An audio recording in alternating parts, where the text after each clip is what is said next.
football, on est dans une pratique particulièrement sexiste et patriarcale. Pourquoi ils ne veulent pas nous laisser? Pourquoi on ne peut pas jouer? Non seulement on va le faire sans vous, mais en plus de ça, on va le faire de façon à ce qu'on arrive à créer une communauté autour de ça. Et en fait, vous allez finir par vous intéresser à nous.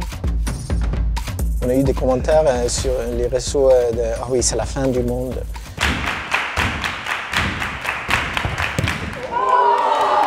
Et j'ai dit « Wow, mais la fin de quel monde ?» In dieser Tracks-Ausgabe geht es um Fußball. Ihr denkt jetzt wahrscheinlich an Mbappé, Neymar oder Messi. Kein Wunder, denn dieser Sport wurde von Anfang an von Männern dominiert. Erinnert ihr euch noch an das Finale der letzten Frauen-WM, an den erzwungenen Kuss? Ja, das Bild bringt den allgegenwärtigen Sexismus im Fußball auf den Punkt. Aber es gibt immer mehr Frauen- und Queer-Teams, die versuchen, ihren Platz zu finden. Ich gehöre dazu. Wie können wir auf dem Fußballplatz bestehen und gegen Sexismus kämpfen? Ich treffe heute Menschen, die anders Fußball spielen, wie die Cacahuète Sluts, die nicht dem Verband angehören und 2013 von Fatima gegründet wurden.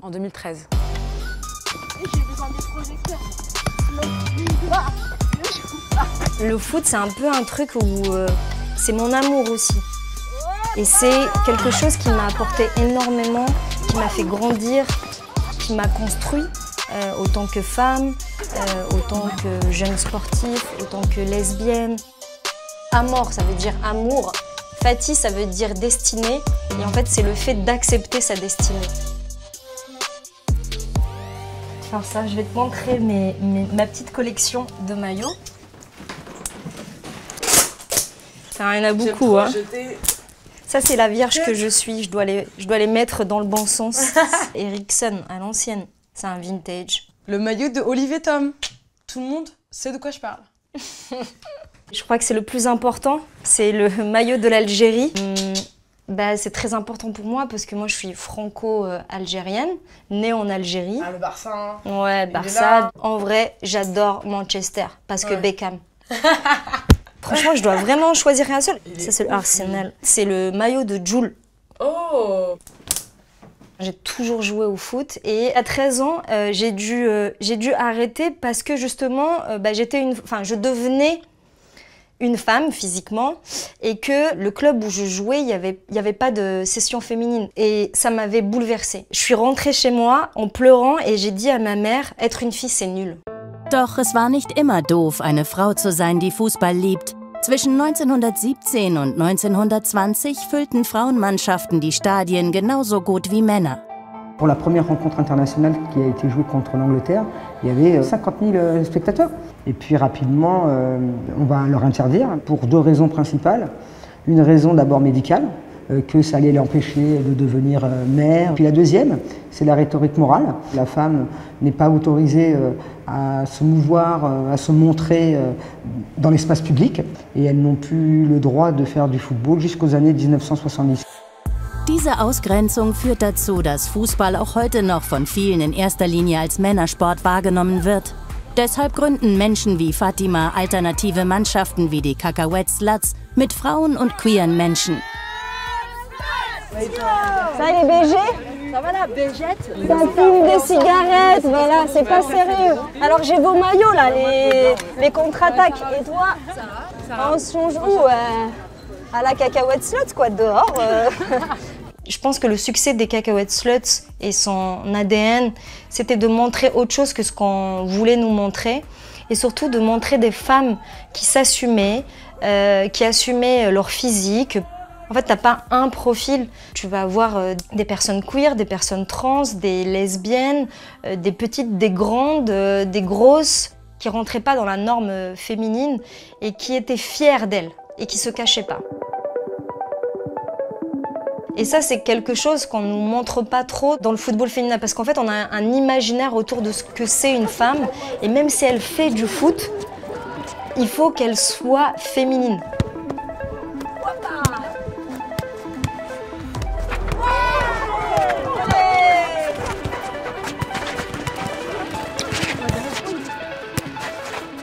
On joue? On mélange ou quoi? Ça vous dit de jouer? Allez! Mais où ça?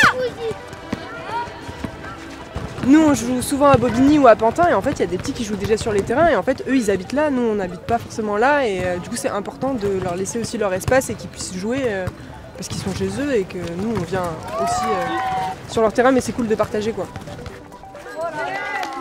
Souvent dans les stades, tu as des immeubles et donc les gens qui sont chez eux là, ils nous voient eux aussi et ils voient des meufs jouer et ils voient aussi qu'on joue avec leurs fils, leurs petites filles et tout ça et donc en fait c'est hyper positif. Avec les réseaux sociaux, je me rends compte qu'il y a des collectifs qui ont le même profil que nous, qui s'appellent Juke Collectif, FC Contre-Attaque, les Dégommeuses, Drama Queer, Nick FC, le FC Arc-en-Ciel, Romance, les Lionas. Et là, je me dis, mais en fait, ce mouvement, il est global. Donc, il y a quelque chose de, oui, de révolte, de leur dire, ben en fait, on va le faire sans vous, quoi.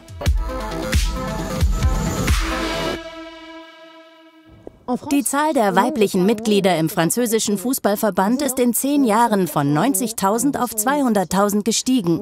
Von Gleichberechtigung aber keine Spur. Bei der WM mussten über die Hälfte der Spielerinnen unbezahlten Urlaub nehmen. Eine Spielerin in der ersten Liga verdient im Schnitt 12-mal weniger als ein Spieler. Das wollen einige ändern, innerhalb des Verbandes. Die Frauenabteilung des Cergy Pontoise FC hat fast 250 Spielerinnen. Dort habe ich Anissa kennengelernt. Die offensive Mittelfeldspielerin der ersten Mannschaft spielt hier seit ihrem 6. Lebensjahr.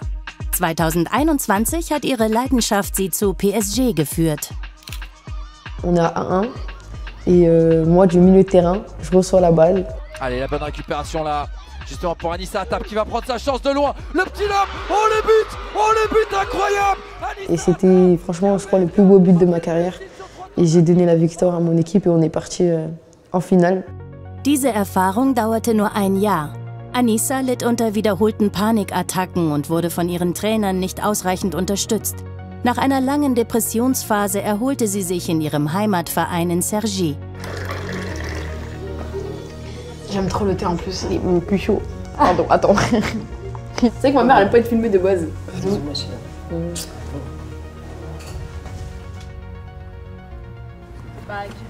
Ouais, tout. Ça va quoi? On dirait. Arrêtez, en plus j'aime pas ça. Vous pourriez me dire ce que ça vous a apporté de jouer au foot? Alors déjà ça te renforce, ça te donne du caractère. Alors tu te laisses pas faire, ça t'apprend l'esprit d'équipe parce que je trouve que tu en as besoin dans la vie de tous les jours, que ce soit au travail, en cours, partout. Ça nous fait grandir. L'esprit du collectif, l'esprit d'équipe doit être super fort. Ah oui. Ouais. De ouf. S'il n'y a pas d'esprit de collectif, si tout le monde s'en fout, c'est nul. Ouais, c'est le plus important. Ouais, je pense que c'est la qualité à avoir avant même la technique et tout. Si tu as l'esprit collectif, ça veut dire que tu peux te battre à 11 sur le terrain. Et je pense qu'on est arrivé à une certaine cohésion d'équipe qui fait qu'il n'y a plus, comme au début, une certaine manière de concurrence malsaine, dans le sens « Ah, elle a été prise à ma place, etc. On veut toutes que l'équipe elle aille le plus loin, c'est-à-dire que je sois prise ou pas, tant qu'à la fin on a gagné, c'est le plus important. Il y a un projet derrière, ils veulent emmener l'équipe senior à un grand niveau.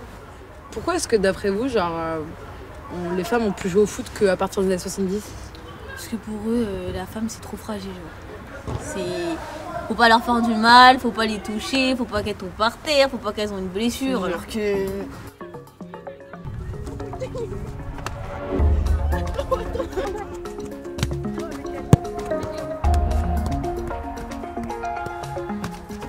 Nous, on a voulu leur donner ce qu'on n'avait pas. En faisant ça, en fait, on passe par des biais politiques sans faire exprès.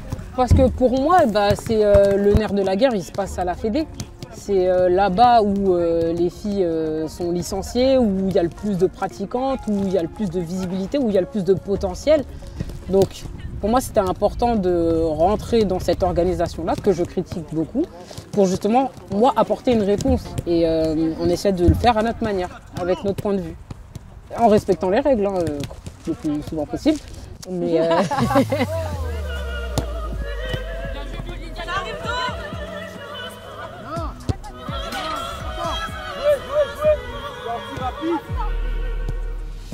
dès que j'arrive sur le terrain, c'est comme si j'avais zéro problème. Et c'est là où je suis le mieux en gros. Je m'apaise, je joue, je pense à rien, juste je joue.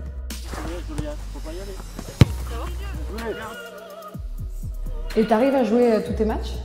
Non, malheureusement. Pourquoi? Car j'ai décidé de mettre le voile depuis, malheureusement je ne joue pas tous les matchs. In Artikel 1 des Reglements verbietet der Verband das Tragen von Kopftüchern. Spielerinnen, die den Hijab tragen, dürfen keine offiziellen Wettkämpfe austragen. Sie werden de facto vom Spiel ausgeschlossen. Begründet wird dies damit, dass die Neutralität des öffentlichen Dienstes auch für Sportverbände gelte. Dabei gilt das Prinzip nur für öffentliche Angestellte. Frankreich ist das einzige Land, in dem das Tragen von Kopftüchern auf dem Spielfeld verboten ist. Pour savoir si on peut jouer, on attend la réponse que ce soit de l'équipe adverse et de l'arbitre. Et la plupart du temps, elle est négative. On essaie de préparer nos joueuses. C'est-à-dire que c'est quand même un traumatisme d'arriver un beau jour, tu t'es entraîné toute la semaine, tu veux jouer. Ton hijab, il fait de mal à personne, on va dire physiquement. Boum, on te dit non, tu peux pas jouer à cause de ton hijab. Quand j'étais petite, j'étais quelqu'un, je jouais tout le temps les cheveux détachés parce que j'étais très complexée de mon front. Et du coup, je détachais tout le temps mes cheveux, ça me gênait, ça venait dans mes yeux, mais je voulais rien savoir. Et quand j'ai commencé à être repérée par le district, par la ligue, j'ai été forcée d'attacher mes cheveux. Et maintenant que je porte le voile, on me demande de montrer mes cheveux et d'enlever mon voile. Au début du XXe siècle, parce qu'elles jouaient dans l'espace public, du coup, il y a eu une période où elles pouvaient jouer, mais elles devaient porter un couvre-chef.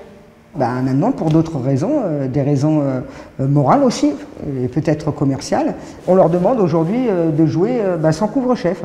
Voilà, il y a un siècle, c'était l'inverse. Il y a toujours un prétexte du côté des hommes pour dire aux femmes ce qu'elles doivent faire ou pas de leur corps. À l'ancienne, c'était trop les femmes à la maison. Oui, voilà. Il y a le contexte niveau sociétal qui fait que les femmes, on a pris beaucoup plus de temps, que ce soit dans le sport, le travail, partout, à prendre de la place. Quand on était plus petite, c'était pas à portée de main de pouvoir s'inscrire dans un club, de jouer réellement dans une catégorie féminine. À l'heure d'aujourd'hui, genre si un club il va être ouvert, il est dans l'obligation d'ouvrir une section féminine. C'est ça. In den letzten Jahren hat sich einiges getan. Aber könnte man nicht damit beginnen, die Beziehung zwischen Männlichkeit und Fußball zu hinterfragen? Dies tut das Ballet de Lorraine mit Disco Foot.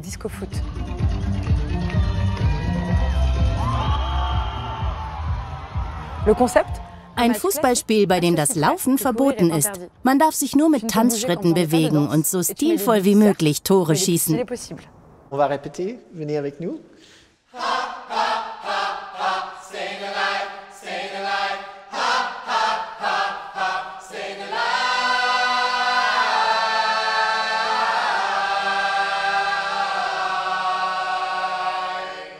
Ça, c'est les ballons que vous utilisez? Ça, c'est les ballons, oui, ça, c'est les ballons qu'on joue avec. On est dans le disco foot, là.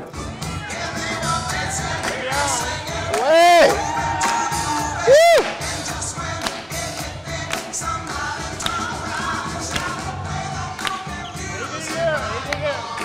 Continue! Petter und Thomas haben diese Show 2016 ins Leben gerufen.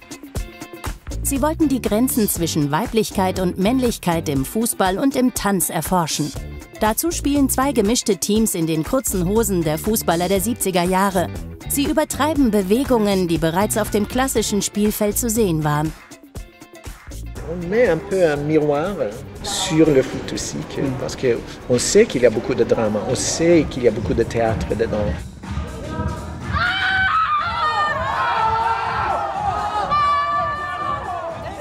Mais nous, on dit, voilà, regarde, c'est ça que vous faites. Pourquoi on fait le drama? Cette notion de faire le drama, c'est en fait de prendre l'espace. Si je fais ça, je demande le temps et l'espace ici. Ouais. Et en fait, dans la société, on pousse les garçons de prendre plus d'espace. Ça, c'est important de dire pourquoi est-ce qu'il y a un certain mouvement qui peut uniquement se faire pour une femme ou uniquement se faire pour un homme. Tu es un homme, tu ne peux pas bouger comme ça, et on se pose pourquoi tu ne peux pas bouger comme ça. C'est ça en fait, cette notion de remettre cette notion de liberté dans un espace qu'on sait qu'il y a plein de codes. Tout est basé sur d'avoir peur des changements. Peut-être dans l'avenir, cette circulation, ce n'est pas autour de masculinité. Peut-être c'est autour de plein de choses. On décentralise le focus. Als Fußballfan weiß ich, dass es auf dem Spielfeld nicht nur um Sport geht. Diese Athleten und Künstler kämpfen gegen die tief verwurzelte Vorstellung, dass das Spielfeld von Natur aus für Männer reserviert und Sport unpolitisch ist, obwohl er unsere Gesellschaft widerspiegelt. Doch der Fußball verändert sich bereits. Wer weiß, vielleicht wird er eines Tages geschlechtsneutral sein. La fédération a compris qu'il y avait un immense enjeu et qu'il y a des milliers, des millions, je pèse mes mots, dans le monde de femmes qui veulent jouer au foot et de personnes queer et que qu'est-ce qu'on en fait en fait de ces personnes-là? On va pas pouvoir les cacher longtemps. Hein. Ces équipes-là, ces collectifs alternatifs sont là pour dire on est là, on existe et à vous de trouver les règles qui doivent s'adapter à nous et pas le contraire.